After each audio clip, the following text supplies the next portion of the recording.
महावाक्य प्यारे बाबा के सुनेंगे। बाबा बोले, मीठे बच्चे, तुम विश्व में शांति स्थापन करने के निमित्त हो। तुम विश्व में शांति स्थापन करने के निमित्त हो, इसलिए तुम्हें कभी अशांत नहीं होना है।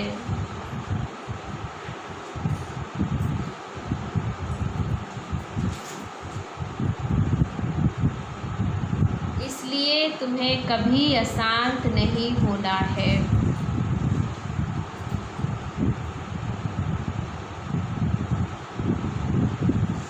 प्रश्न, बाप किन बच्चों को फरमान बरदार बच्चे कहते हैं?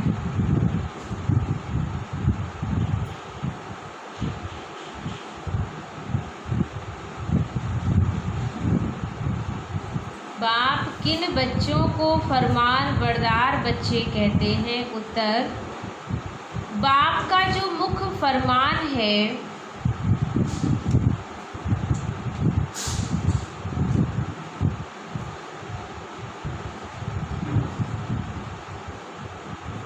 कि बच्चे अमृत वेले उठकर बाबा को याद करो।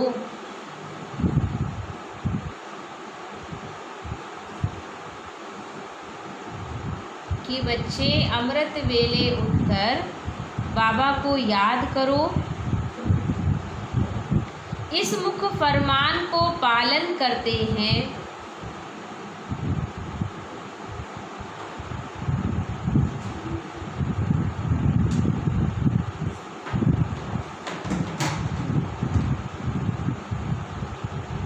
इस मुख्य फरमान को पालन करते हैं।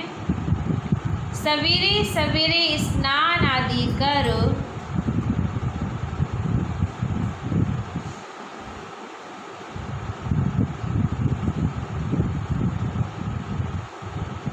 फ्रेश हो,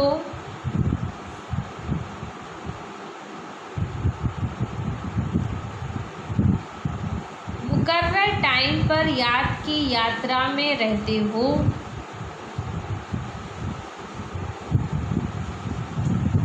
मुकर्रर टाइम पर बाबा की याद में रहते हो। बाबा उन्हें सपूत व फरमान बरदार कहते हैं।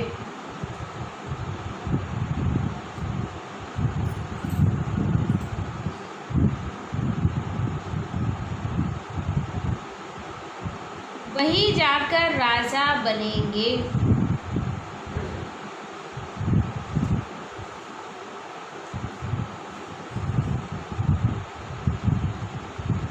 कपूच बच्चे तो झाड़ू लगाएंगे। सपूत जाकर राजा बनेंगे और कपूत बच्चे झाड़ू लगाएंगे। ओम शांति।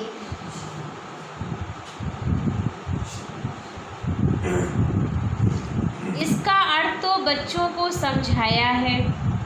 ओम अर्थात मैं आत्मा हूँ, ऐसे सब कहते हैं। जीव आत्मा है तो जरूर और सब आत्माओं का एक बाप है।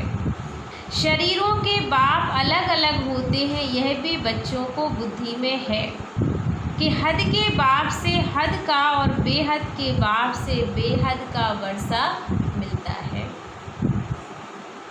अब इस समय मनुष्य चाहते हैं विश्व में शांति हो। अगर चित्रों पर समझाया जाए तो शांति के लिए कलयुग अंत तक सतयुग आदि के संगम पर ले आना चाहिए।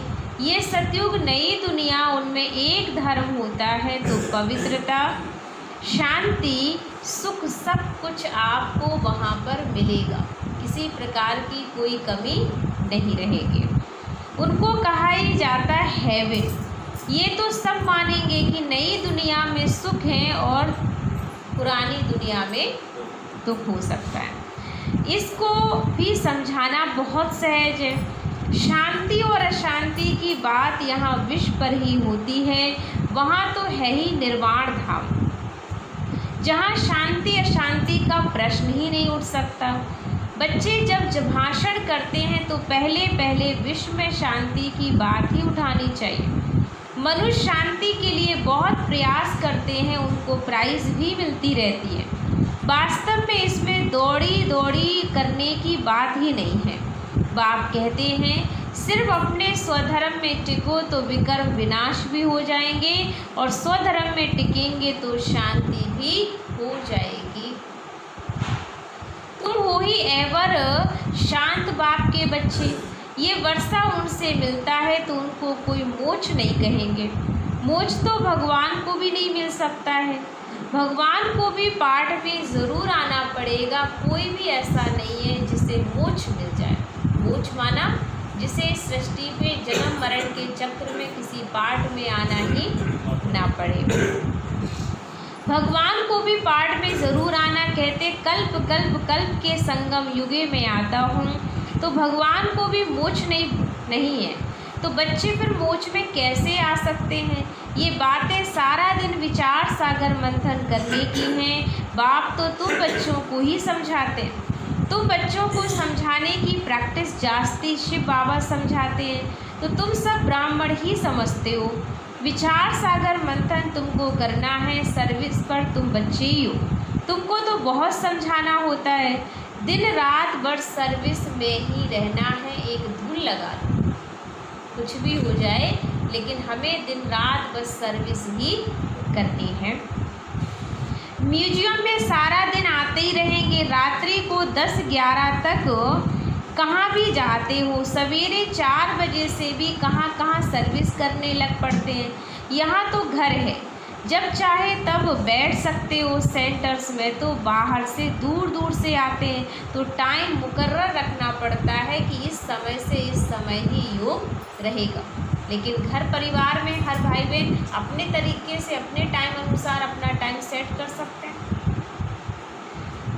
इसलिए यहाँ तो कोई भी टाइम बच्चे उठ सकते हैं, परंतु ऐसे टाइम तो नहीं उठ पड़ना है जो बच्चे उठें और झुटका खाएं। टाइम भी ऐसा मुकर्रर करो जब आपको फ्रेश लगे, बाहर का वातावरण भी ठीक हो, उस समय योग का समय बनाओ। अब आप कहो कि रात में 10 बजे हम योग करेंगे। अब 10 बजे सोने का वक्त है, उस समय जब नींद आएगी तो झटका तो आएंगे, आप बैठोगे योग में, लेकिन वो कोई और ही योग चल जाएगा। आप कहेंगे हमने तो योग किया ही था, तो उस योग का तो कोई फ़ायदा नहीं है। आप रात को 12 बजे तक जाग रहे हो और बैठे के हम तो योग कर रहे थे, तो रात में 12 बजे योग लगेगा? इसलिए उठे झुटका खाएं, इसलिए सवेरे का टाइम ही रखा जाता है। जो स्नान आदि कर फ्रेश हो आए फिर भी टाइम पर नहीं आते हैं तो उनको फरमान बरदार कह ही नहीं सकते। जो बच्चे टाइम पर उठकर बाबा को याद नहीं करते तो बाबा उन्हें फरमान बरदार बच्चा नहीं कहता। फरमान बरदार भगवान का बच्चा वही हो सकता है जो सुबह उठ कर के भगवान से पहली मुलाकात करे, वो भी नहा धोकर। तो इसलिए बाबा ने सुबह का टाइम रखा कि फ्रेश होकर योग करोगे तो फ्रेश रहोगे, आलस नहीं आएगा, झुटके नहीं आएंगे, और वैसे झुटके आते रहेंगे। ये होता है लेकिन नहीं लगी है तो हाथ मुंह धो लो, इसलिए बाबा लौकिक बाप को भी सपूत और कपूत बच्चे होते हैं ना, बेहद के बाबा को भी होते। सपूत जाकर राजा बनेंगे, कपूत जाकर झाड़ू लगाएंगे। मालूम तो पड़ ही जाता है ना। बाबा कहता है कोई भी बच्चा हो, लेकिन वो तो सब मालूम पड़ जाता है कौन सपूत बच्चा है और कौन कपूत है। तो इसलिए कोई समय नहीं है, आपको अपने तरीके से करना है कि आपको कब स्नान करना है, कब आपको योग करना है, वो कोई आपके लिए बाबा निर्धारित नहीं करेगा, आप करेंगे।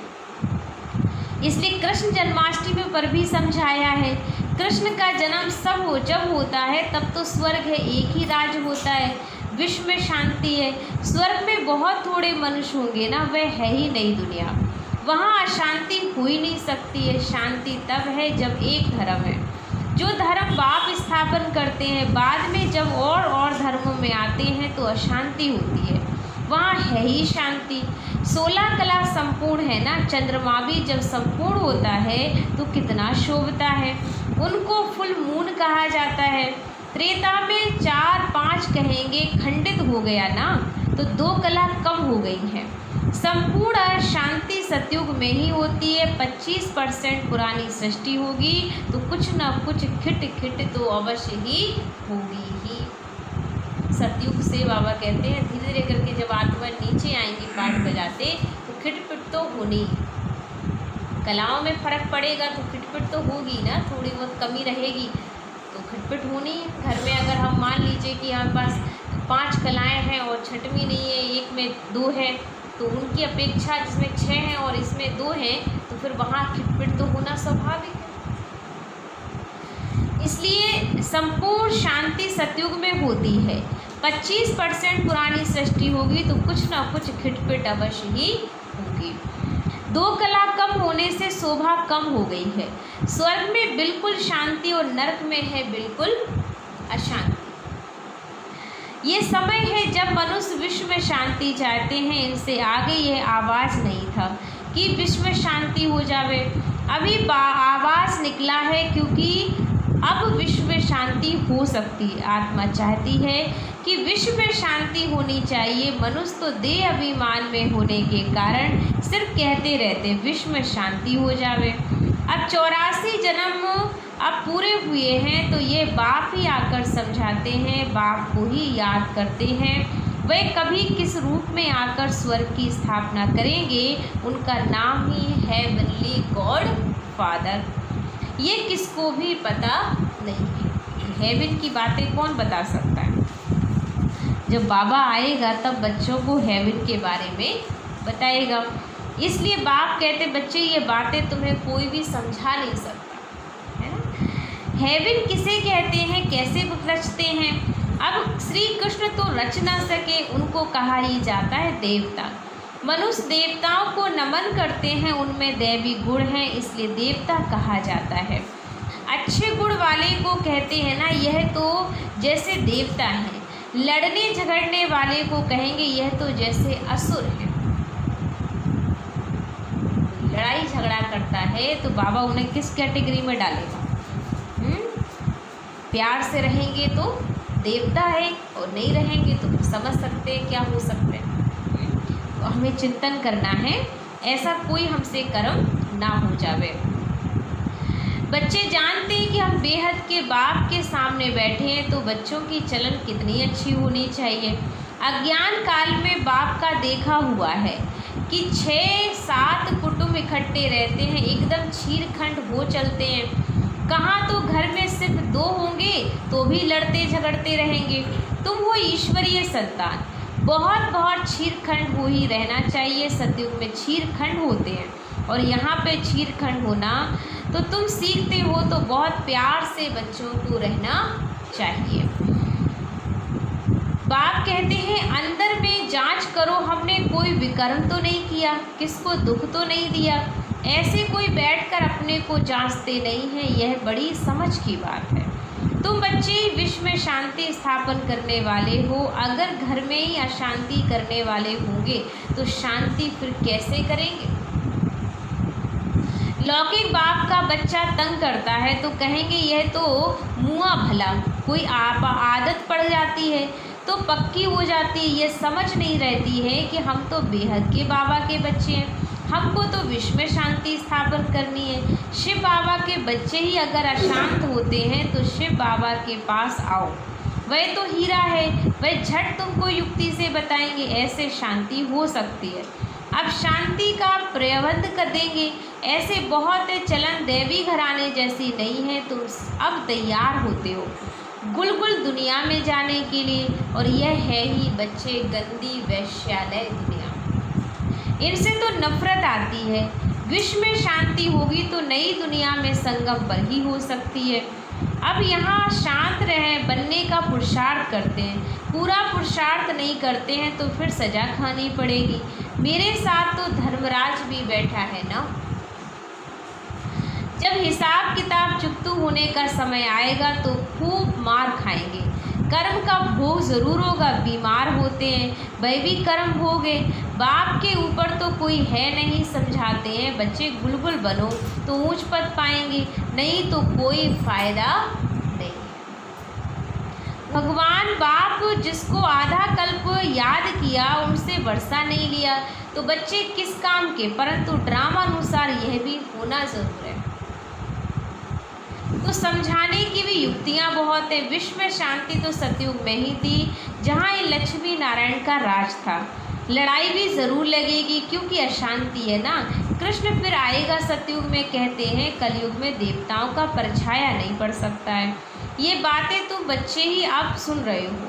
तुम जानते हो कि शिव बाबा हमको पढ़ाते हैं, धारणा करनी है, सारी आयु ही लग जाती है। कहते हैं सारी आयु समझाया फिर भी समझते ही नहीं। कई बार किसी इंसान को पूरा जीवन लग जाता है समझाते समझाते, और उसे कोई भी बात समझ में नहीं आती। तो फिर कह देते हैं कि पूरा जीवन लगा दिया हमने, लेकिन इन्होंने हमारी एक बात नहीं समझी। तो बाबा ने भी देखा जाए कितना टाइम से पढ़ा रहा है, वही बातें रोज समझा रहा है, फिर भी बच्चे समझते नहीं हैं। बेहद का बाप कहते हैं पहले पहले मुख्य चीज़ तो समझाओ। ज्ञान अलग है और भक्ति अलग चीज़ है। आधा कल्प है दिन और आधा कल्प है रात। शास्त्रों में कल्प की आयु ही उल्टी लिख दी है, तो आधा आधा भी हो नहीं सकते। तुम्हारे में कोई शास्त्र आदि पढ़े हुए नहीं हैं तो अच्छे हैं, पढ़े हुए होंगे तो संशय उठाएंगे, प्रश्न पूछते रहेंगे। वास्तव में जब वानप्रस्थ अवस्था होती है तब भगवान को याद करते हैं, कोई ना कोई की मत से। फिर जैसे गुरु सिखलाएंगे भक्ति भी सिखलाते हैं। ऐसे कोई नहीं जो भक्ति ना सिखलावे, उनमें भक्ति की ताकत है, तब तो इतने फॉलोअर्स बनते हैं। फॉलोअर्स को भक्त पुजारी कहेंगे। यहाँ सब पुजारी है और वहाँ पुजारी कोई होता ही नहीं है। भगवान कभी पुजारी नहीं बनता। अनेक पॉइंट समझाई जाती है, धीरे धीरे तुम बच्चों में भी समझाने की ताकत आती जाएगी। अभी तुम बतलाते हो कृष्ण आ रहा है, सतयुग में जरूर कृष्ण होगा, नहीं तो वर्ल्ड की हिस्ट्री ज्योग्राफी कैसे रिपीट होगी। सिर्फ एक कृष्ण तो नहीं होगा। अब यथा राजा रानी तथा प्रजा होगी ना, इनमें भी समझ की बात है। तुम बच्चे समझते हो, हम तो बाबा के बच्चे हैं, बाप वर्षा देने आए हैं। स्वर्ग में तो सभी नहीं आएंगे, न त्रेता में सब आ सकते हैं। झाड़ तो बच्चे आहिस्ते आहिस्ते ही वृद्धि को पाएगा। मनुष्य सृष्टि रूपी झाड़ है ना, वहाँ आत्माओं का झाड़ है, और यहाँ ब्रह्मा द्वारा स्थापना होती है, फिर शंकर द्वारा विनाश भी पालना। अब अक्षर भी ये कायदे से बोलने चाहिए। बच्चों की बुद्धि में यह नशा है कि यह सृष्टि का चक्र कैसे चलता है, रचना कैसे होती है। अब नई छोटी रचना है ना, ये जैसे बाजोली है, तो पहले शूद्र हैं, फिर अनेक, फिर बाप आकर रचना रचते हैं ब्रह्मा द्वारा ब्राह्मणों की। ब्राह्मण हो जाते हैं चोटी, चोटी और फिर पैर आपस में मिलते हैं, तो पहले पहले ब्राह्मण चाहिए। ब्राह्मणों का युग बहुत छोटा होता है, पीछे फिर देवताएं होते हैं। अब यहाँ वर्णों वाला चित्र भी काम का है। यह चित्र समझाने में बहुत इजी हो सकता है कि ब्राह्मण, देवता, क्षत्रिय, वैश्य और शूद्र हम कैसे बने, और फिर से ये चक्र घूमेगा, हमको फिर ऐसे चक्र में कैसे आना है। वैरायटी मनुष्यों का वैरायटी रूप है, समझाने में कितना मज़ा आता है। ब्राह्मण जब हैं तो सब धर्म हैं। शूद्रों, बाबा कहता शूद्रों में से ब्राह्मणों का सैपलिंग लगता है। मनुष्य तो झाड़ के सैपलिंग लगाते हैं, बाप भी सैपलिंग लगाते हैं, जहाँ विश्व में शांति हो सकती है। अच्छा, मीठे मीठे सिकी दे बच्चों प्रति माता पिता बाप दादा का याद प्यार और गुड मॉर्निंग। रूहानी बाप की रूहानी बच्चों को नमस्ते। हम रूहानी बच्चों की रूहानी बाप दादा को दिल व जान से, सिख व प्रेम से याद प्यार और गुड मॉर्निंग। नमस्ते नमस्ते नमस्ते। शुक्रिया बाबा, शुक्रिया बाबा, शुक्रिया। मेरी ज़िंदगी को संवारने वाले बाबा, तेरा लाख लाख शुक्रिया शुक्रिया शुक्रिया। धारणा के लिए मुख्य सार फर्स्ट पॉइंट है, सदा स्मृति रखनी है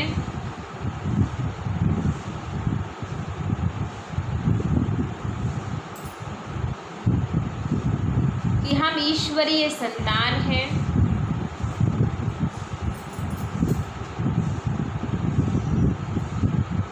हमें क्षीरखंड होकर रहना है।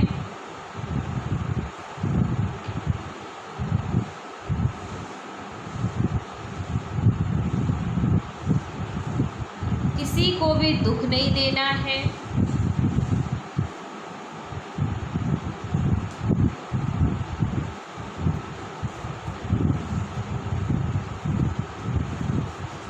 सेकंड पॉइंट,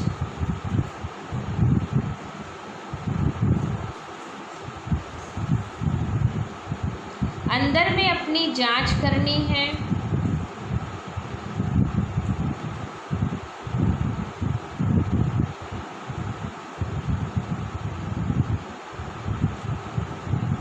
कि हमसे कोई विकर्म तो नहीं होता है।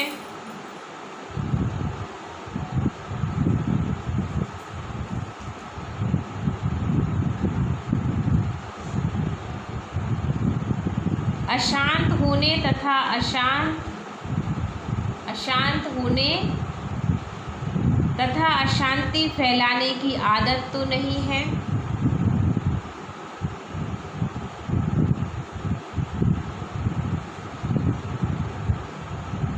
वरदान, एक बाप दूसरा ना कोई।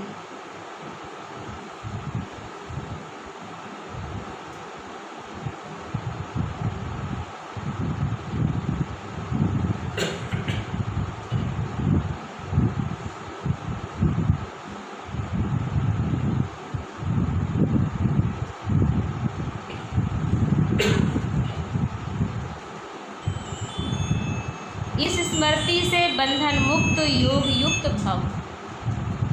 इस स्मृति से बंधन मुक्त योग युक्त भव।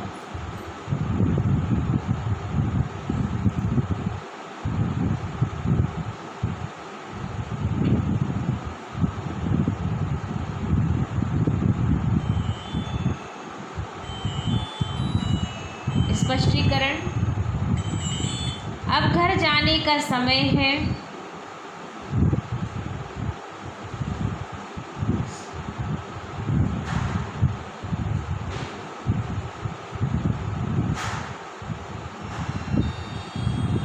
इसलिए बंधन मुक्त योग युक्त बनो।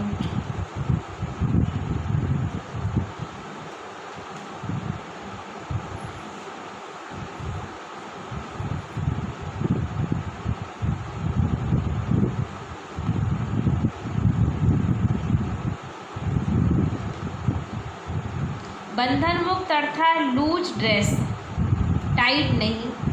ऑर्डर मिला और सेकंड में गया, तो ऐसे बंधन मुक्त योगित स्थिति का वरदान प्राप्त करने के लिए सदा यह वादा स्मृति में रहे कि एक बाप दूसरा ना कोई। क्योंकि घर जाने के लिए व सतयुगी राज में आने के लिए इस पुराने शरीर को छोड़ना पड़ेगा। तो चेक करो कि ऐसे एवर रेडी बने हैं या अभी तक कुछ रस्सियाँ बंधी हुई हैं। ये पुराना चोला टाइट तो नहीं है। ये हमें अपनी स्वयं की चेकिंग स्वयं ही करनी है। स्लोगन है, व्यर्थ संकल्प रूपी एक्स्ट्रा भोजन, व्यर्थ संकल्प रूपी एक्स्ट्रा भोजन नहीं करो।